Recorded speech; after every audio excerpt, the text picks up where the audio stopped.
Hello and welcome back to the Life and Risk podcast. Hope you're doing well today. Welcome to episode, I think it's like 10 or 11. I'm not really sure. 10 or 11, whatever episode we're on for 2025. I think it's, if you count all of the episodes that we've ever recorded for the podcast, I think we're up to something like 197. So pretty incredible that we're closing into the 200th episode of this podcast. Got a pretty jam-packed episode for you today. A few bits of news that came out this last week. I'll start off with a bit of a solemn note that was announced on Instagram by those close to this individual. But legendary casemaker Jean-Pierre Hagmann passed away. And I think it goes without saying, but the watch community was definitely in a state of mourning and also celebration for the incredible work that Hagmann had to the industry. He was born in 1940 and obviously passed away in 2025, and he is probably one of the most celebrated watch casemakers in the past half century, mainly known for his work with brands like Patek Philippe. His passing was announced by watchmakers and industry executives close to the craftsman who was born in 1940. And as I mentioned, he had an incredibly successful and wide career. During his career, he began as an apprentice in 1956 at the age of 16. And he went on to produce watch cases for so many different brands, including Anderson Genève, Frank Muller, Blancpain, and Patek Philippe. You'll know that the cases were made by him because the cases will be inscribed with JHP, which are his initials. One of the most incredible pieces that he produced was a series of minute repeater cases made for Patek Philippe. He also made some really important cases where you can go to the Patek Philippe Museum and actually see so many of the cases that he produced throughout his career. If you are a vintage enthusiast, you'll know of his work, especially for the cases that he produced for Patek Philippe. Really interestingly, in 2018, at the age of 78, he transferred the ownership of his workshop to Vacheron Constantin, where he was a jewelry and case making. He was a trainer for jewelry and case making, and he also worked on restoration for some of the vintage pieces that came into Vacheron Constantin. He also sort of came out of retirement and worked in late 2019, where he joined Recepi's Acrivia workshop, where he added a series of new cases, including the Chronomètre Contemporain 2 to his portfolio. And I think that shows the dedication that he had to incredible watchmaking art, and did exactly that for Acrivia, who's become one of the pinnacle watch brands to own these days. From Life on the Wrist, I have to say a huge, obviously this is a big moment in the history of watchmaking. Hagmann is such a renowned and important figure in, let's say, the we'll call it contemporary watchmaking. He even was awarded a special jury prize at the 24th Grand Prix d'Horlogerie de Genève. And he kind of listed some of the brands that he worked for, including Audemars Piguet, Breitling, Blancpain, Patek Philippe, as well as Anderson. So I think one of the things that's really cool about him is his guided principle that he's quoted to follow is that simple is better, but quality is important. And I think that is definitely a good piece of advice as I mean, even if I look at my life, a lot of the times it feels as if you have to be doing certain things that will complicate your life or complicate a business you run or complicate relationships you have. but keeping it simple and focusing on quality is actually a really great piece of advice to those who might be struggling with something in their life. And it's just one little piece that you can take from Hagmann's passing is his guiding principles to the way he approached watchmaking, but the applicability of it to life is uncanny. So thank you, Hagmann, for everything you've done. I know that you've now have a moment to rest, and your legacy will continue to live on, just as the watches that you produced will continue to live on. All right, so moving on to the next story that we wanted to cover. There was a pretty cool announcement from Piaget, part of their Polo collection. What they've done is they've released a flying tourbillon Moonphase watch. The watch obviously is in the Piaget Polo case, which is sort of their sports chic model, where they are looking to compete with watches such as the Patek Philippe Nautilus and the Audemars Piguet Royal Oak, as well as the Vacheron Constantin overseas.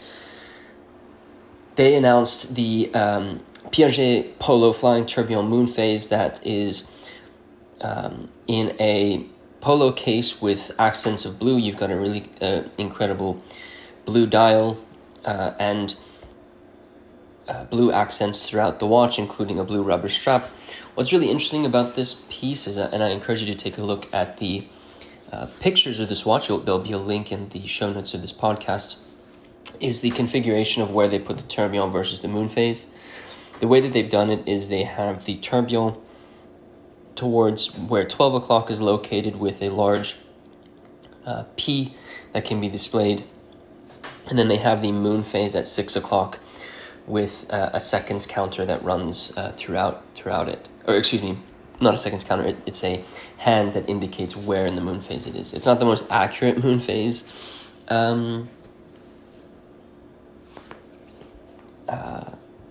configuration, I'll say. But has a nice aesthetic to it. I do find it kind of interesting, the layout. Having a tourbillon at 12 o'clock isn't something you typically see, and I don't know if it's just I'm not used to the proportions of the case, but it did look just a little bit off to me. Moon phases you normally have somewhere around 6 o'clock, or sometimes you have it at sort of 9 or 3 o'clock. It's just a configuration I think I'm going to have to get used to, as well as the configuration within this specific case design. It is a really beautiful watch. When you flip it over, you actually have a completely... you have sapphire crystals that allow you to see straight through the tourbillon from the back of the watch. So it does have a cool sort of design from that perspective. I just have to get used to the configuration because it does seem like the use of space seems a little bit off to me. Again, I think it's just a familiarity thing. I'm not really used to seeing it. And also, I've never seen this watch in person, which I think would likely change my perspective on how the watch feels and looks on the wrist. Interestingly, it's running on a manual wind, it's the 642P manufacturer movement with 40 hours of power reserve. Obviously, the complications are hour, minutes, flying tourbillon and double moon phase in a 44 millimeter case. Interesting that it's manual wind. I think I bet you collectors are probably going to want something that's automatic. But nevertheless, I'm a huge fan of manual wind movements. I find them a lot more intimate, if that makes any sense. So I like it a lot. Titanium case, blue dial with a Garoon pattern with blue rubber strap. I don't think it's limited in production, but a cool kind of step forward for the Polo collection, and I'm looking forward to seeing this in person so I can kind of understand the proportions a little bit more. All right, a really great article was written on Revolution Watch. I encourage you to read it. But it's about a move by Rolex, who have recently filed a patent for a tangential impulse double wheel escapement. This is not the first time that Rolex has filed patents over the years. They've filed patents for Daytona escapements and constant force escapements, but a lot of them haven't really come to production. But what's really encouraging with this patent filing is that Rolex is continuing to try and innovate with these impulse double wheel escapements, and trying to remain as focused on watchmaking, and perhaps coming up with something that would allow for even more accuracy than what we have today. If you don't know, the escapement is essentially the beating heart of a mechanical watch, and there's really two duties that the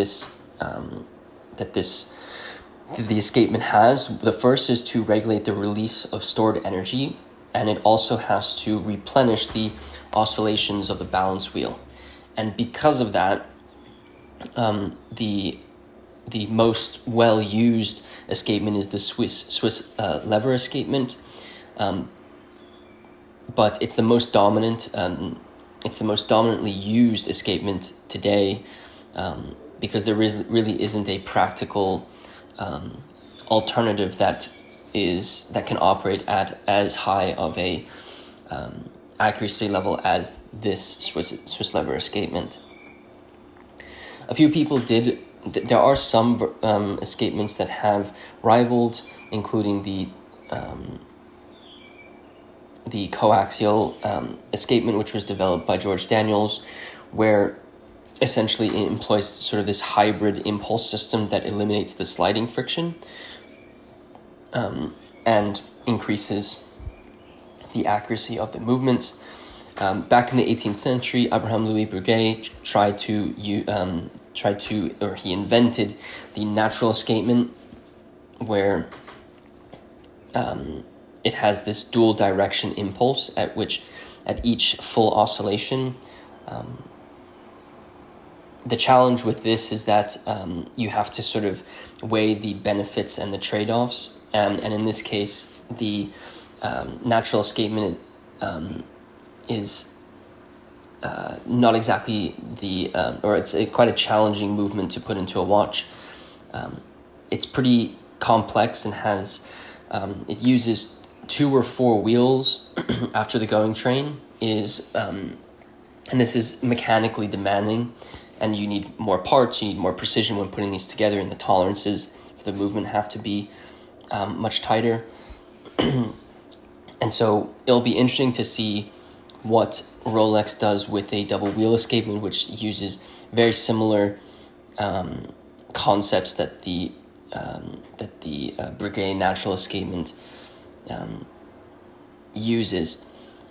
I think all of this is to say that something that's important to Life on the Wrist is the technical aspect of mechanical watchmaking. A lot of the times it feels as if we're kind of stuck in this rut and we're not really pushing watchmaking innovation, whether that's the way in which you read time, the way in which movements are configured, those types of elements. And it's nice to see that Rolex, probably one of the most well-known watch brands, continues to try and push things forward when it comes to from a technical perspective, even though they could probably rest on their laurels and sell their watches into eternity and not really make too many differences. But it's not exactly what Rolex as a brand stands for. They stand for way more than just being a popular brand. They are a brand that continues to look to innovate right from the founding of their company. It's always been something that they have looked to do. And, I think the fact that they had filed patents for things like Daytona escapements and constant force escapements that didn't end up materializing into too much shows that they're constantly investing in the in the technology behind watchmaking. So quite a cool story. I encourage you to read it on Revolution Watch, because they actually go through the patent itself, as well as some of the other escapements that I've mentioned throughout this video. Really, really cool. So encourage you to go and check out that article. Really well written, and it was a nice read. Okay, the last bit of news that I want to discuss is a new chapter for the Mad editions. I'm sure that you saw this released on Instagram if you follow any kind of watch media outlet or watch enthusiast. If you don't know, the Mad editions are a sort of secondary brand that Maximilian Bucer runs, and the idea with the brand was essentially that his own family and friends close to him couldn't afford the MB&F watches that he was producing, and so they released the Mad 1 editions, which were these really cool concept watches. Initially, they released them just for their friends, where they made 500 of these pieces that had a really cool rotor on the top, and you sort of read the dial through these cones that sat underneath the rotor. And it was released in a couple variations. You had the blue, which was made for the tribe. Then you had a red, green, and then Time to Love, which was a collaboration with Jean-Charles de Castelbajan. And then they made the Mad 1S, which were slimmer versions of the Mad 1 with Swiss-made movements. And what's really cool about these pieces is the fact that all of these watches are released via a raffle system. So you enter the raffle, and if you are picked, you have the ability to purchase one of them. The Mad 1 Red was awarded the challenge prize at the GPHG in 2022, which was the best watch under 3,500 Swiss francs. And what was kind of cool about this, and I think this is noted in the release of these the Mad 2, is the fact that this has kind of evolved into its own brand, and the way that they've kind of conceptualized this is it's not a brand in itself. What it is, it operates essentially as a publishing house. So what you'll see is on the Mad 1s, if you look at the back of the watch, you'll see Maximilian Bucer engraved on the case back, and that's essentially saying that it is Max's design. And so for the second chapter, what MB&F, or I should say Mad Edition, has done is in the Mad 2, you'll be able to flip the watch over and see the famous designer Eric Giroux, his name printed on the case back, who has been extraordinarily involved in the 20 years of designing MB&F pieces, partnering with Max and celebrating the 20th anniversary with MB&F in this way, coming up with his own design for the Mad 2. And so what they have released in the Mad 2 is a quite a slim 42 millimeter stainless steel cased watch that has sort of this pebble shape to it, and it has a bidirectional jumping hour modular movement developed by the MB&F team.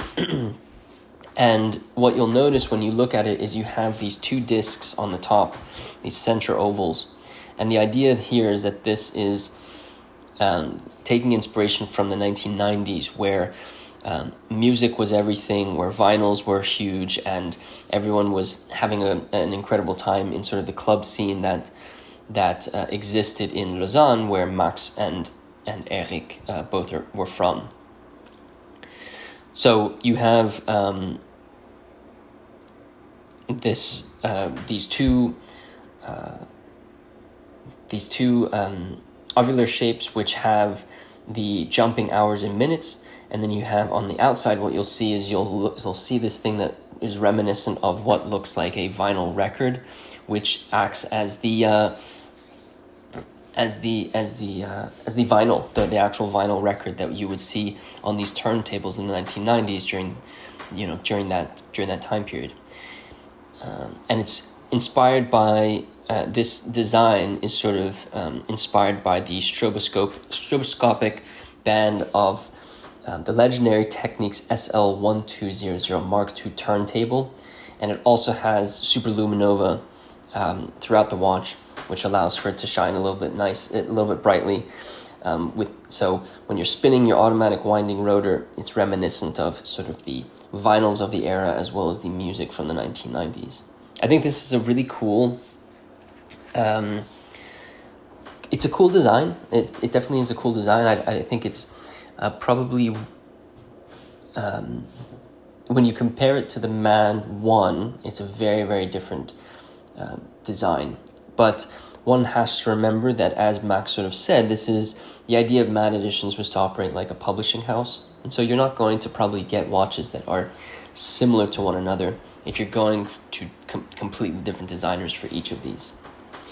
As I mentioned, it's a bidirectional jumping hour movement that was developed by the MB&F team. It's powered by the same movement as the Mad 1S, which is the Swiss-made La Joux Perret G101 caliber with 64 hours of power reserve. There are 2 editions of these pieces that are going to be released. The first is orange, which is reserved for the tribe and friends of MB&F, and then there is a green version that is being released by raffle. The raffle will be open on April 1st for folks to register, and the price remains at 2,900 Swiss francs. As I mentioned, the overall design of this piece is very different than the Mad 1. I like the jump hour complication. I think that's a cool element to it. Obviously, you don't have a seconds indicator here on this specific watch, but I think the jump hour is a nice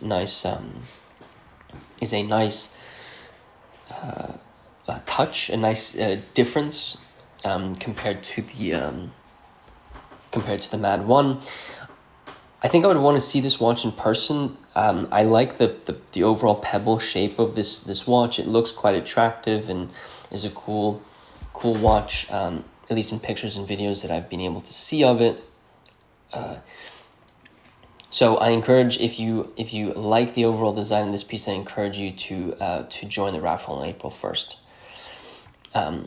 One of the key elements that I love about this is the fact that the Mad editions are bringing to light some of those designers that were integral to MB&F during their early years. I know I speak a lot about MB&F, and I'm sure you're probably tired of me speaking about them at this point, but I will speak about the things that I like, and MB&F was one of the first brands that I really fell in love with, truly. And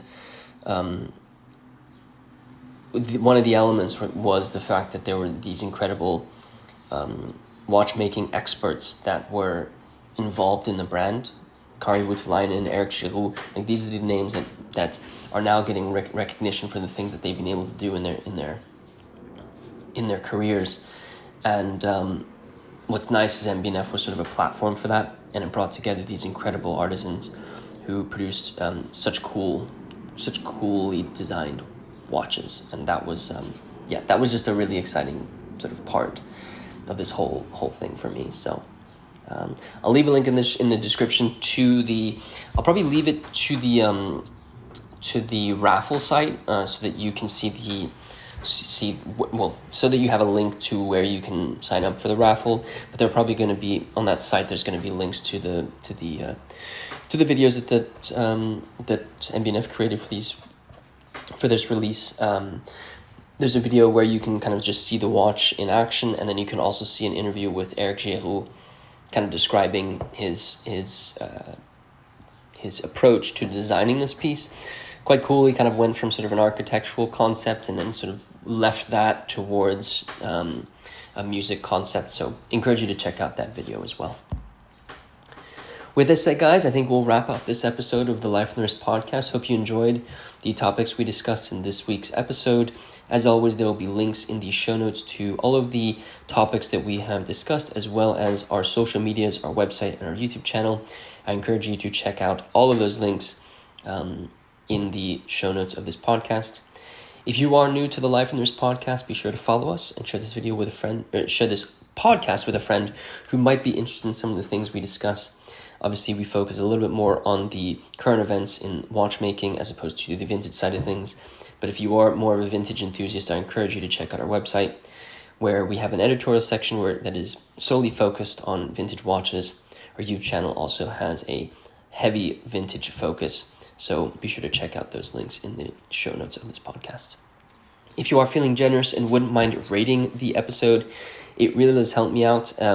Gives me feedback on what I can do differently and what I can do better. So please, if you wouldn't mind rating us, it really does help the show out. With this said, guys, thank you so much for listening to this podcast, and until next time.